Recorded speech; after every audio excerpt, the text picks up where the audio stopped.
عمرو دياب. شريف عماد. عمرو محمد. انا عمرو حيزن. هنهزر. عمرو دياب.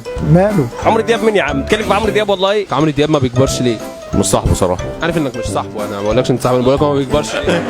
تصدق كنت لسه بفكر الفكره دي النهارده الصبح. عشان كائن بيكسب فلوس كده من الهوا. فلوسه موجوده يعمل بيها اللي هو عايزه. يظبط فيها جسمه ويظبط فيها شكله ويظبط فيها شعره. ظروفه مرتاحه وفي عز، يعني هيكبر ليه؟ معاه فلوس كتير يا معلم. حياته كلها بيكسب فلوس. معاه فلوس الله. جميع وسائل السعاده عنده. اكيد يعني في التكييف. عايش في حته فيها هوا حلو. يقضي يوم الصبح نوم وبالليل حفلات. مش فاضي يجور. حياته راحه، مش زي انسان بينزل يتعب. ماشي شيء انت ده.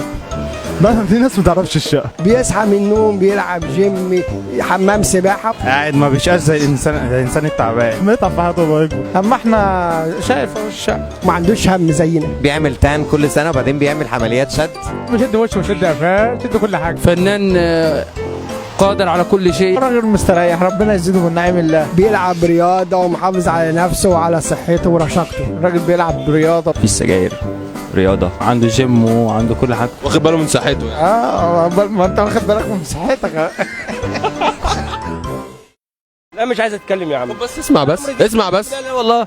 اتكلم في عمرو دياب بتاع ايه؟ ما اسمع بس. يا عم اتكلم في عمرو. ماله عمرو دياب؟ يا عم عمرو دياب مين ده؟ بتاع العيال الصغيره. احنا مالنا احنا ومال عمرو دياب؟ العيال الصغيره. في حاجه انا بحسبك هتستنى على الحاج السيسي تقول لي عمرو دياب.